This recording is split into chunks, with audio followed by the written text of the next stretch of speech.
Hello friends. तो आज हम पढ़ने जा रहे हैं राजस्थान की झीलों के बारे में, जिनके लिए आरसी मजूमदार ने कहा था कि राजस्थान के शासकों ने पानी को देवता का स्थान दिया। यही कारण है कि यहाँ की झीलें केवल जलाशय नहीं हैं बल्कि संस्कृति का अभिन्न अंग है।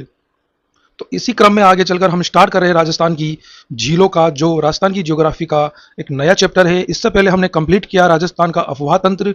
अगर आपने राजस्थान का अफवाह तंत्र नहीं पढ़ा तो जाइए राजस्थान के अफवाह तंत्र को कंप्लीट करिए, उसके बाद आइए राजस्थान की झीलों को देखने। ठीक है, क्योंकि राजस्थान का जो अफवाह तंत्र है उसको अगर आप कंप्लीटली याद कर लोगे, समझ लोगे, उसके बाद झीलों को याद करना समझना आपके लिए बहुत आसान हो जाएगा। तो चलिए आज हम स्टार्ट कर रहे हैं अपना चैप्टर। नाम क्या है? राजस्थान की झीलें। तो देखिए, सबसे पहले हम इसमें देखेंगे जो राजस्थान है उसकी झीलों का क्या वर्गीकरण। तो राजस्थान की जो झीलें हैं उनका वर्गीकरण हम भिन्न भिन्न आधार पर, भिन्न भिन्न प्रकार से करेंगे। तो सबसे पहला जो आधार देखते हैं वो क्या है? गुणों के आधार पर। मतलब गुणों के आधार पर राजस्थान की झीलों का जो वर्गीकरण करें तो उसमें नंबर 1 क्या आता है? खारे पानी की झील। और दूसरी झील आती है मीठे पानी की झील। अर्थात गुणों के आधार पर जो झीलें होती है दो टाइप की है। कौन कौन सी? खारे पानी की झील और मीठे पानी की झील। बात करें खारे पानी की झील तो देखो, सर्वाधिक झीलें कौन से जिले में पाई जाती है? मतलब खारे पानी की झील नागौर जिले में। ठीक है, अगला पॉइंट क्या है कि ये पश्चिमी मरुस्थल का 33 सागर का अवशेष होने का क्या है? प्रमाण है। भाई देखो, राजस्थान का जो पश्चिमी मरुस्थल है उस क्षेत्र में सर्वाधिक जो है खारे पानी की झीलें पाई जाती है, जो कि इस बात का प्रमाण है कि कहीं ना कहीं पुराने काल या कालांतर में इस जगह कोई सागर रहा होगा। इसीलिए हम कहते हैं कि पश्चिमी मरुस्थल जो है 33 सागर का अवशेष है। ठीक है, बात करें कि सबसे बड़े खारे पानी की झील तो कौन सी है? सांबर झील। और सबसे खारी झील अगर पूछे तो कौन सी है? पंचपद्रा। ठीक है, सबसे बड़ी खारे पानी की झील पूछे तो कौन सी? सांबर। और सबसे ज्यादा खारी पूछे तो पचपंद्रा। ठीक है, बात करें मीठे पानी की झील तो मीठे पानी की झील सर्वाधिक कहां पर है? उदयपुर जिले में। और सबसे बड़ी मीठे पानी की झील कौन सी है? जयसमंद झील। इनको विस्तार में हम आगे पढ़ेंगे। अभी हम वर्गीकरण कर रहे हैं तो वर्गीकरण में उसके टाइप देख रहे हैं। ठीक है, बात करें अगला वर्गीकरण तो किसके आधार पर है? उत्पत्ति के आधार पर। किसका? राजस्थान की झीलों का। तो उत्पत्ति के आधार पर कितने टाइप की? दो टाइप की। कौन कौन सी? प्राकृतिक झील और कृत्रिम झील। प्राकृतिक झील जो कि बिना मानवीय क्रियाकलापों, मानवीय हस्तक्षेप के बन जाए उसको क्या कहेंगे हम? प्राकृतिक झील। और जो मानवीय हस्तक्षेप या मानवीय क्रियाकलापों से जिसका निर्माण हुआ है वो कौन सी होगी? कृत्रिम झील। बात करें इसमें पॉइंट तो सबसे बड़ी प्राकृतिक झील है वो कौन सी है? पुष्कर, अजमेर। ठीक है, और कृत्रिम झील में सबसे बड़ी कृत्रिम झील कौन सी है जो मानव द्वारा बनाई गई है? वो कौन सी है? जयसमंद झील। तो ये दो टाइप हमने देखे, गुणों के आधार पर खारे पानी की झील, मीठे पानी की झील। दूसरा उत्पत्ति के आधार पर प्राकृतिक झील और कृत्रिम झील।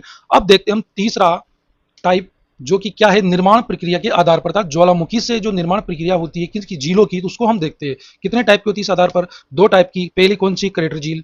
सेकंड कौन सी? काल्डेरा झील। अब जो दो टाइप की झील है कौन कौन सी? क्रेटर और काल्डेरा। इन दोनों में अंतर सिर्फ इतना है किसका? आकार का। अगर छोटे आकार की है तो कौन सी? क्रेटर झील। बड़े आकार की तो कौन सी? काल्डेरा झील। तो देखिए पहले इसका निर्माण होता कैसे, तो वो देखते हैं हम, है ना। जब कोई ज्वालामुखी फटता है तो उसके मुहाने पर एक बड़ा गड्ढा या गुहा बन जाता है। ठीक है, समय के साथ उसमें वर्षा का जल आ जाता है। हिमनद पिघलने से पानी, राजस्थान में तो हिमनद तो है नहीं, तो जो भारत के अलग एरिया में, जैसे हिमालय के एरिया में क्या है? हिमनद है, वहां पर बर्फ के जो विशाल जो मैदान और बर्फ की जो जमी रहती है पहाड़ों पे, वो जब पिघलती है तो उसका भी जल कहाँ आकर गिरता है? इन ज्वालामुखी द्वारा जो बनाया गया गड्ढा है उन पे आकर जो क्या होता है? इकट्ठा होता है। तो वहां पर क्या हो जाता है? झील का निर्माण हो जाता है। तो हम क्या देख रहे हैं कि समय के साथ उन जो गड्ढे हैं ज्वालामुखी से बने उसमें वर्षा जल, हिमनद पिघलने का पानी या भूजल जमा हो जाता है और एक झील का रूप ले लेता है। इसी प्रकार की झील को हम क्या कहते हैं? क्रेटर या काल्डेरा झील कहते हैं। अब देखो इमेज देखो पहली, इसमें क्या हो रहा है? ऊपर क्या है? अपना धरातल है। ठीक है, इसको समझते हैं।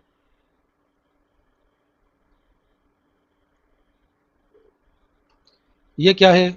ये धरातल है। ठीक है, अब नीचे क्या हो रहा है? ज्वालामुखी उद्भव हो रहा है। ठीक है, धीरे धीरे ज्वालामुखी क्या आएगा? धरातल के ऊपर आना चाहेगा। ठीक है, दबाव बनाएगा किस पर? धरातल पर, और यहां तक पहुंच जाएगा। ठीक है, इसके बाद क्या होगा? एक विस्फोट होगा, जो आप इमेज सेकंड में देखिए। एक विस्फोट होगा जिससे क्या होगा? धरातल छिन्न भिन्न हो जाएगा। किसके कारण? ज्वालामुखी के कारण। देखो विस्फोट हुआ और धरातल क्या हो गया? छिन्न भिन्न हो गया, ज्वालामुखी विस्फोट के कारण। ठीक है, अगला जब देखें हम तो जब ज्वालामुखी विस्फोट हुआ उससे क्या हुआ? धरातल में भिन्न भिन्न आकृतियां बन गई। ये देखो गड्ढे बन गए इस टाइप के, कोई बड़ा गड्ढा कोई छोटा गड्ढा। ठीक है, और ये ऊंचे पठार पर्वत बन गए। ये भिन्न भिन्न प्रकार की क्या बन गई? स्थलाकृतियां बन गई। किससे? ज्वालामुखी विस्फोट की प्रक्रिया से।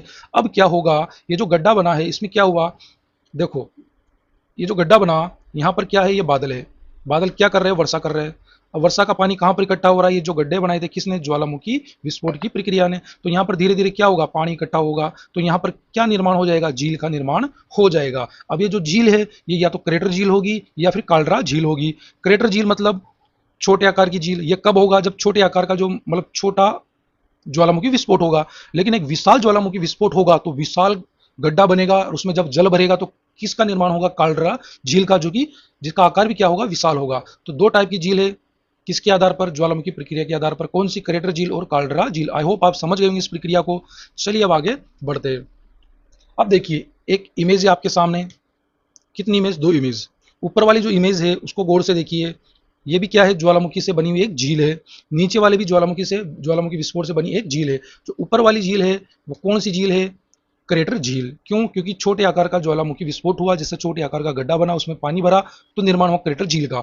लेकिन नीचे वाला देखो, यहाँ पर विशाल ज्वालामुखी विस्फोट हुआ, जिससे विशाल आकार की क्या बनी, झील बनी। तो इस झील कौन सी टाइप की झील है, काल्डेरा झील। अब बात करें हम राजस्थान में, राजस्थान में कौन कौन सी झील है ऐसी, क्रेटर झील, काल्डेरा झील। ठीक है, एग्जाम्पल के तौर पर हम चलते आगे। अब देखो कौन कौन गया हुआ यहाँ पर घूमने, गौर से देखो इस इमेज को। अगर आपको पता है ये कौन सी झील है तो कमेंट करके जरूर बताइए। ठीक है, तो कौन सी झील है ये, राजस्थान की क्या है, क्रेटर झील है। नाम क्या है इसका, इसका नाम है नक्की झील, जो कि कहाँ पर है, माउंट आबू जिला सिरोही में। कौन सी झील, नक्की झील। किस टाइप की झील है, क्रेटर टाइप की झील है। किससे इसका निर्माण हुआ, ज्वालामुखी विस्फोट से इसका निर्माण हुआ। आगे चले तो इस इमेज को देखिए और कमेंट करके बताइए कौन सी झील है, इसका भी निर्माण किससे हुआ, ज्वालामुखी विस्फोट से। कौन सी झील है ये, काल्डेरा झील। नाम क्या है इसका, पुष्कर झील। कहाँ पर है, अजमेर में।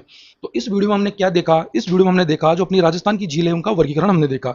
वर्गीकरण जो है कितने टाइप से देखा हमने वर्गीकरण, तो देखो जो वर्गीकरण है राजस्थान की झीलों का वो हमने देखा कितने टाइप से, तीन टाइप से। पहला गुणों के आधार पर, दूसरा उत्पत्ति के आधार पर, तीसरा ज्वालामुखी प्रक्रिया के आधार पर। गुणों के आधार पर हमने देखी खारे पानी की झीलें, मीठे पानी की झीलें। उत्पत्ति के आधार पर हमने देखी प्राकृतिक झील और कृत्रिम झील। और ज्वालामुखी विस्फोट की जो प्रक्रिया से निर्मित हुई हमने देखा क्रेटर झील और काल्डेरा झील। अब जो है हम राजस्थान की झीलों को जब विस्तार से पढ़ेंगे तो जो गुणों के आधार पर वर्गीकरण किया, खारे पानी की झील, मीठे पानी की झील, इन दो दो प्रकार को ही हम पढ़ेंगे किसमें, राजस्थान की झीलों में। क्योंकि बाकी के जितने भी प्रकार है प्राकृतिक झील सब किसमें आ जाएगी, खारे पानी की झील, मीठे पानी की झील में। क्योंकि जब हम खारे पानी की झीलों की जो लिस्ट देखेंगे उसमें सभी तरह की झीलें होगी, प्राकृतिक भी होगी, कृत्रिम भी होगी, क्रेटर टाइप की भी होगी और काल्डेरा टाइप की भी होगी। जैसे मीठे पानी की जो होगी उसमें कृत्रिम भी होगी, प्राकृतिक भी होगी, क्रेटर टाइप की होगी, काल्डेरा टाइप की भी होगी। तो हम जो है नेक्स्ट वीडियो से स्टार्ट करेंगे अपनी राजस्थान की झीलों का जो वर्गीकरण था, खारे पानी की झील और मीठे पानी की झील। और सबसे पहले पढ़ेंगे हम खारे पानी की झील को विस्तार से पढ़ेंगे, बाय इमेज पढ़ेंगे, बाय डायग्राम पढ़ेंगे। और तो मिलते हैं नेक्स्ट वीडियो में, तब तक के लिए बाय बाय।